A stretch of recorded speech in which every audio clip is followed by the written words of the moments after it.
Dzień dobry, witam. Welcome back to An American in Poland. I'm Kenny. Thanks for watching. Glad to have you back. Death and taxes. Kind of a provocative title, right? Well, in the United States, we have a saying. There are only two things that are certain in this life, and that is death and taxes. And today, we're actually going to be talking about taxes. We're going to leave death alone. It'll play a minor part in this conversation, but it's not going to be the big part.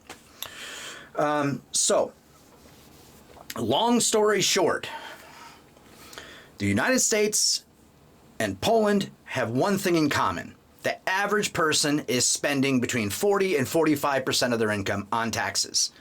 No matter which way you slice it, whether it's VAT tax, income tax, property tax, everything, we're spending almost identical amounts per person on average.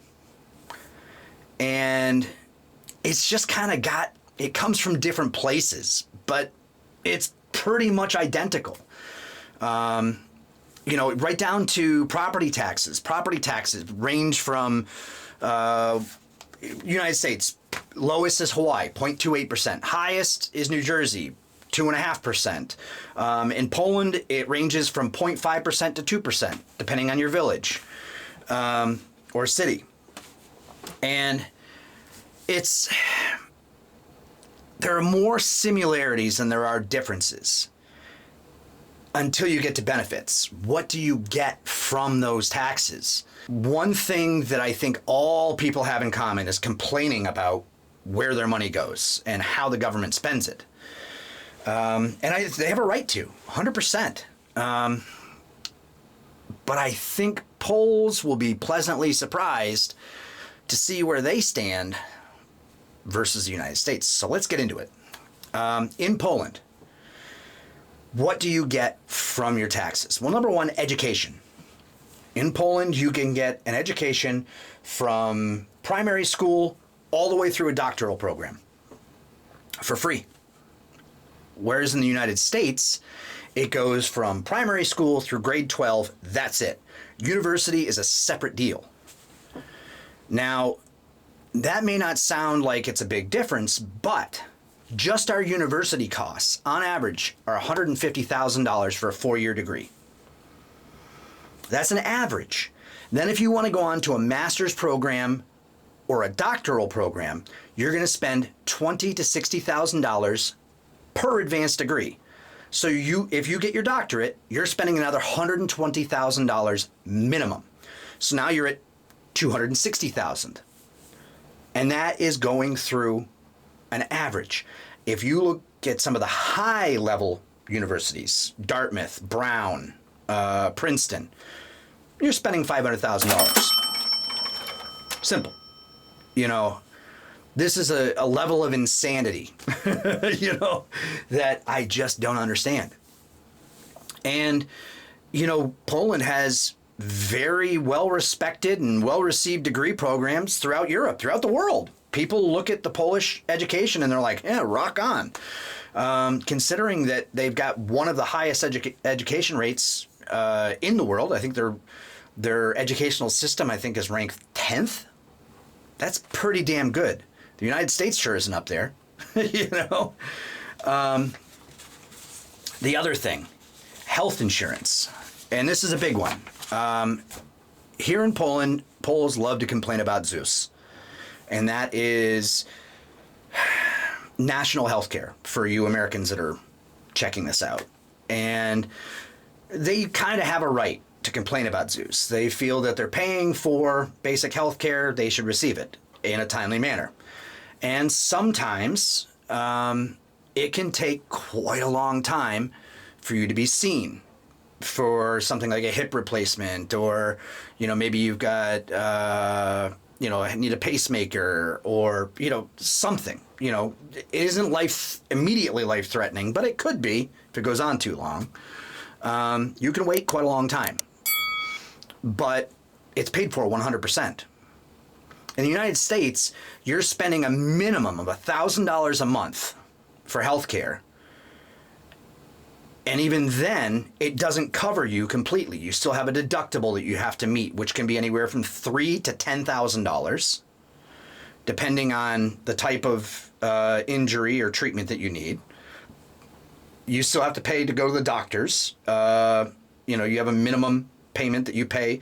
Some can range from $10 to $50 just for a doctor's appointment. The quality of the care is no better than it is here in Poland.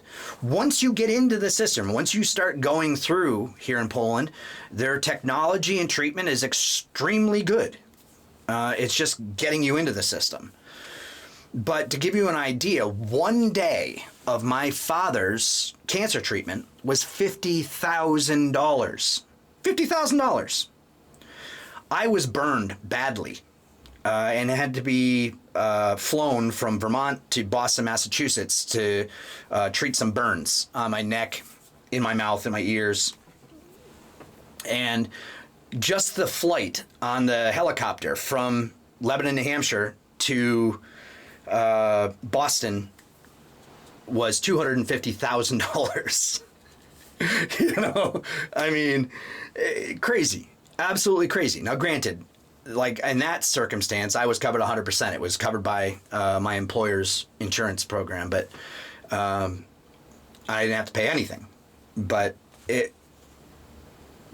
had I not had that insurance, I'd be destitute for the rest of my life, paying on medical bills. That's not a worry that you have here in Poland. So yeah, there are some big benefits. Another program that they have here in Poland that there is nothing for an equivalence in the United States is the family card.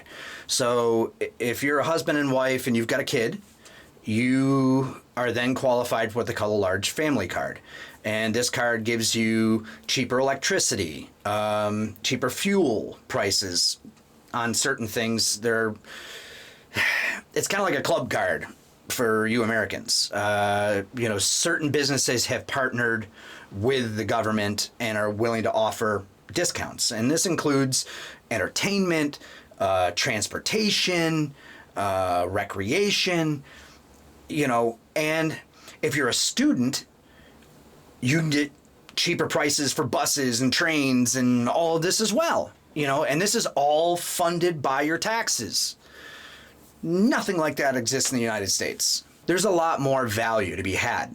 The problem with the United States is we're sending, you know, $30 billion to Ukraine and, you know, spending $1.5 trillion at the war in Afghanistan. And we're building, you know, $5 billion, you know, brand new aircraft carriers. And our money's going to everywhere around the world and not taking care of the American citizen.